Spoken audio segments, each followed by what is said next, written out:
Now, postcolonial literatures continually confirm this sense of the future in the past and bring us back to our understanding of revolution as revolving or spiralling into the future, as well as a revolt against the failures of the past. The present is the crucial site of continual motion by which the new comes into being. In such transformative conceptions of utopian hope, what Locke calls the in front of us is always the possibility emerging from the past. For those Caribbean writers and artists working in the borderlands of language, race and identity, the past is a constant sign of the future. One of the most common and popular examples of this is the limbo dance, a performance of slave history which reenacts the crossing of the middle passage in a continual reminder of survival and cultural resurrection. As Kamal Brathwaite puts it, limbo like me, long dark neck and the water surrounding me, long dark deck, and the silence is over me. In the limbo dance, the dancer goes under the limbo stick in an almost impossible bodily position, emulating the subjection of the slave body in the journey across the Atlantic, but rising triumphantly on the other side. The performance of memory is a constant reminder of a future horizon, a return that performs each time the rising of the slave body into a future marked not only by survival, but also by renewal, hybridity and hope. The dance is a metaphor of slave history that celebrates the present with the continuous reenactment of future hope. So, past, present and future are conjoined in the creative work in a radical transformation of the reality of slave exile. The descendants of the slave labour of sugar plantations have developed a culture that draws its energy from the very fact of displacement, homelessness, heterogeneity and syncreticity. This is not revolution, but transformation. But its relation to time is exactly the same as that on which revolution depends, because the revolt is also a revolving, an evolution in which past, present and future are conjoined and mutually enforced. In the case of the African novel, for instance, what Emmanuel Easy sees as the fractured time of colonial experience is in fact a layering of past, present and future. Now, Kamal sees this relation between past, present and future as a feature of all human life. So the openness of future and past is, in other words, the vital condition for the conduct of man's life and all his action. We make the past our own by bringing it into free and positive relation with the present. The natural discrepancy of future and past constitutes a productive tension which forms the real medium for new action or new mediation.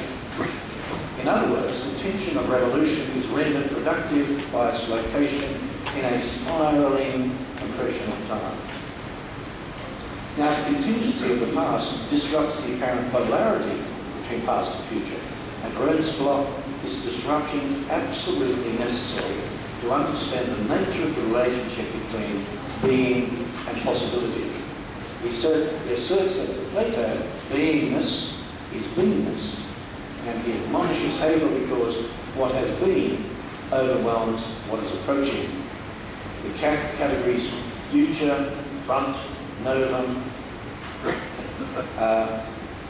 are what is approaching and what is becoming. The problem with the concept of being, Hegel, was that it overwhelmed becoming, structure in the category of the future. It's only when the static concept of being is dispensed with that the real dimension of hope opens. The core of Bloch's ontology is that beingness is not yet becomeness. Thus, the not yet conscious in man belongs completely to the not yet become, the not yet brought out, manifested out of the world. From the anticipatory, therefore, knowledge is to be gained on the basis of an ontology of the not yet. While utopias exist in the future, utopianism, anticipatory consciousness, is heavily invested in the present.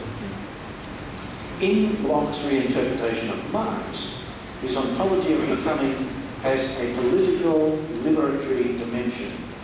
The energy of the masses in the German, French and Russian revolutions, he says, were attracted and illuminated by a real future place, by the realm of freedom. Locke's cyclic theory is of the future in the past, and this is a characteristic he allocates to Marxist philosophy itself. But of course, we can see it in the Arab Spring. We can see this embeddedness of the future in the present, and it's energizing from the past. But I want to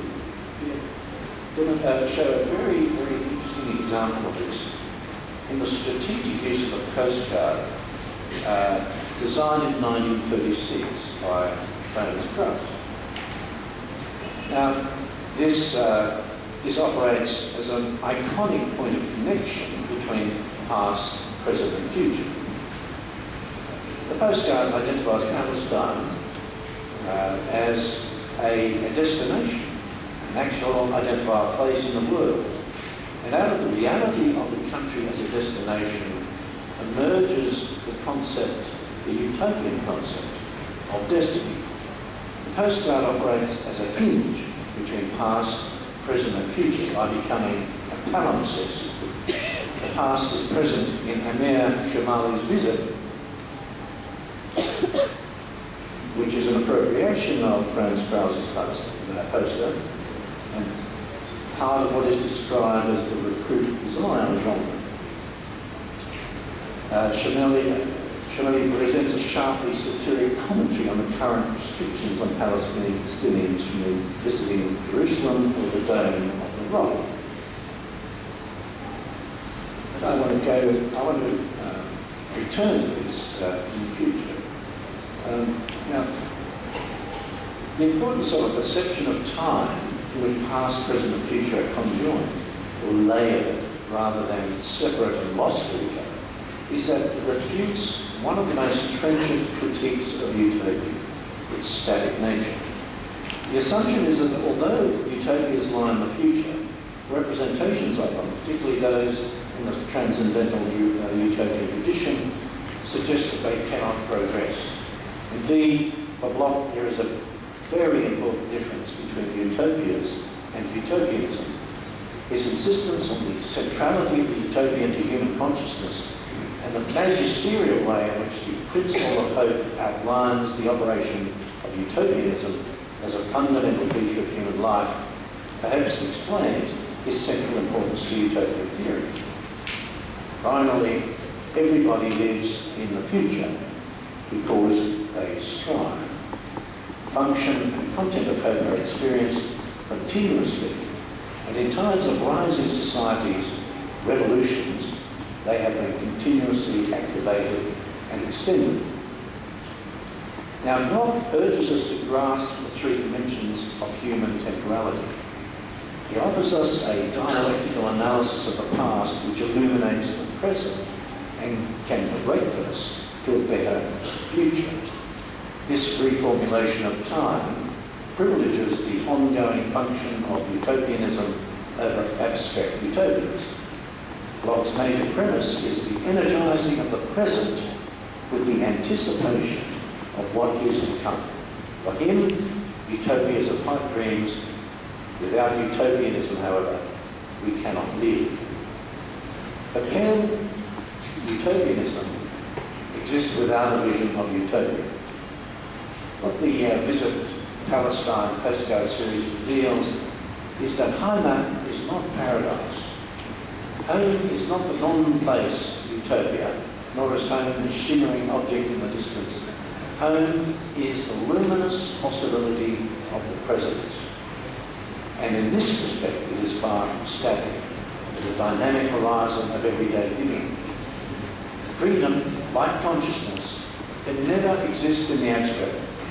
It must be realised in the terms freedom from and freedom to. But even further than this, freedom can only exist in the act of struggle against coercion. Freedom to may only be realised in the struggle of freedom from domination and the transformation of power. In Palestine, the utopian impulse revolves around the reality of a place, but the utopian is enacted in engagement with power. The vision of utopia is located in an active transformation and of coercive power, a certain kind of praxis rather than a specific mode of representation. Now, I want to look at a specific example. Creativity and the Palestinian Revolution. What we find in Palestinian art and literature is a grounded rather than transcendental utopia. It is grounded because it is located in the present as a transformative vision of the future. It is dynamic because it cannot avoid the reality of time as succession. Yet the duration of the struggle connects past and future as aspects of the continuing present. Palestine cannot avoid the linking of utopianism in place. But this is not a vague utopia of the future. It is a utopianism in which past, present and future are laminated. Ernst Bloch makes a distinction between abstract utopia or wishful thinking that is merely fantastic and concrete utopia, the outcome of wishful thinking passed into willful action. In the same vein, Lawrence Davis contends that critics and defenders of utopia alike have tended to conceive of utopia primarily as a transcendent and fixed ought, opposed to the is of political reality and the was of social history. But it may also be understood as an empirically grounded and open-ended feature of the real world of history and politics, representing the hopes and dreams of those consigned to its margins. Grounded utopias that both emerge organically out of and contribute to the future development of historical movements for grassroots change. As a result, they are emphatically not fantasised visions of perfection to be imposed upon an imperfect world, but an integral feature of that world representing the hopes and dreams of those consigned to the margins. The key to grounded utopias as integral to the real world, and particularly to the drive for change, transformation and revolution in the colonial context, is the question of representation. Because, as the history of colonial domination demonstrates, the most powerful form of oppression is not military control or the carceral imprisoning function of the state, but the control of representation. This is the point at which wishful thinking transfers into willful action. In Marxist thinking, the power of ideology is its ability to convince the oppressed that the interests of the powerful are the interests of all. In the case of Palestine, it is the power to convince the world that the oppressed and downtrodden are dangerous fanatics. Palestine may be the site of a struggle, but it is not the site of victory. Just as the State of Israel took shape in the capitals of Europe, just as the representation of Palestinians takes place in the Western media, so the site of transformation is the imperial centre. In this case, of course, the US and Europe. And it is not the US government, but American public opinion. And this is the lesson taught by post-colonial writers, that the secret of self-representation is the capture of the audience, the appropriation of English, the interpolation of the dominant discourse, and the transformation of that discourse at the site of power itself. If liberation lies in self-representation, then the battlefield is nowhere near Israel. Its forward lines are on American television. Just as the most powerful perpetuation of Orientalism has been in the coverage of Islam in the Western media, so the most strategic site for transforming the representation of the Middle East in general and Palestine in particular is that same media, that same audience. If the path of transformation means to take hold of representation, the purpose for doing this, in the Palestinian case, is to avoid the images of victimhood and tragedy that work paradoxically to produce stereotypes. In Sydney, a Palestinian film festival has been occurring annually since 2008. The organisers have tried to clear a space for a representation beyond stereotype by keeping it non-political. Impossible in the Palestinian situation, but an important attempt to get beyond stereotype. Politics lies within every act of creation, but over-politicising can lead to the entrenchment of the images of victimhood. The film festival presented Palestine as a rich, creative culture, one that existed despite the bombs, despite the unrelenting Israeli campaign of despair. In short, in the sign of a natural culture. Now, a crucial stage in the confirmation by the creative spirit that another world is possible is the abolition of fear that permeates the present. And for this, humour and comedy are strategic because they defamiliarise the reader's or viewer's expectations, revealing tyranny and abstinence, something to be laughed at and scorned. This is why tyrants are so afraid of mockery. And this, in fact, is why tyrants are so afraid of books. They understand the power of satire. The rise of social media has made humour an ever more potent weapon. An example of this is the puppet parody series Top Goon, Diary of a Little Dictator, which caricatures Bashar Assad and the clownish figure called Bishu. And for so long, Bashar was this godlike being that you could never criticise, and he gave him power, says Jamil, the series director. Produced by Massasik Masti, a creative collective composed of exiled artists, actors and actors. The series loaded onto YouTube has gone viral. The comments by Jamil are illuminating. Humour, he says, is the safest weapon we can use in this life. It can topple a dictator, but it can never be used against us. A more subtle form of humour can be seen in an ammunition box filled with stones, the only ammunition ordinary Palestinians have against the tanks and rockets of the Israeli army. This wry allusion to the desperate state of Palestinian apartheid and the victimisation of Palestinians is a form of self-deprecating humour. More poignant are the classified ads in New York papers, Lonely Hearts column.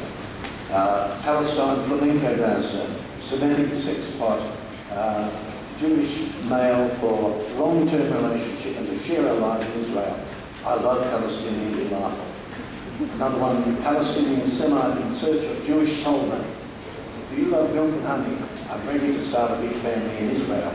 Still have house gigs waiting for you. These are very subtle and very poignant comments on the fact that, of course, many Palestinians still hold the keys to their houses. Palestinian woman seeking sexy Jewish man for romance and marriage. My dream is to move to Israel and raise a family. Of course, the ads refer in a humorous way to the expulsion of Palestinians in the Nakba. Palestinian Semites such as Jewish soulmates still have house keys, or Palestinian woman seeking sexy Jewish man for romance and marriage, playing in a humorous way on the expulsion of what Jewish historian Ilan Pape calls the ethnic cleansing carried out by the Israeli state. The question of Palestinians and Jews sharing a single state is addressed by humour, which relies for its impact on surprise and on the disruption of expectation. Now, as you all know, the cartoonist Nagi al-Ali, whose figure Handala became one of the most widely known silent witnesses of injustice, shows the power of the image. Handala became the signature of Nagi al-Ali's cartoons and remains an iconic symbol of Palestinian identity and defiance. He is depicted as a 10-year-old boy, al-Ali's age when he was forced to leave Palestine, and as the artist explained, would not grow up until he was allowed to return. Abdallah is a witness to the corruption and brutality of the Palestinian occupation and the mendacity of Arab politicians. His hands clasped behind his back, his face turned to the immense he witnesses, Abdallah rejects outside solutions. The artist remarked presciently that this being that I've invented will certainly not cease to exist after me, and perhaps it's no exaggeration to say that I will live on with him after my death. Today, the website Abdallah.org has as its motto, "Let this child return home." The impact of the image is demonstrated by the assassination in 1987 in London outside the offices of the Kuwaiti newspaper Al-Qafas. Although Mossad was clearly implicated and London headquarters closed by Margaret Thatcher, no one was charged. Although cartoons, Al-Ali's images are rarely humorous, but in turn cuttingly satirical. A tank of rocks, or poignant.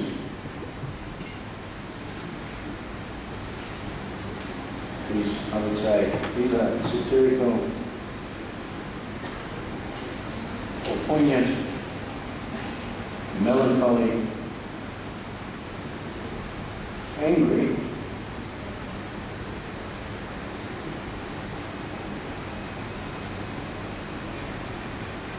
but also irrepressibly hopeful. Now, such hope can also be seen in Al-Ali's image of pen, one of my favourites, one that shows the capacity of the pen to hold a candle in the darkness, capacity of the pen to illuminate the future, to provide an anticipatory illumination.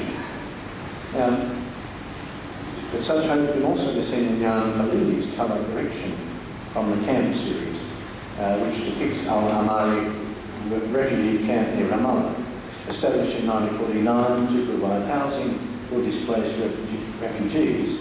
The camp exists today. The colouring of the photo is a symbolic act, revealing the trauma of dispossession, yet offering the picture of hope and possibility. And so, as Khalili hand colours the depressing photograph of a refugee camp, he gives an inspiring indication of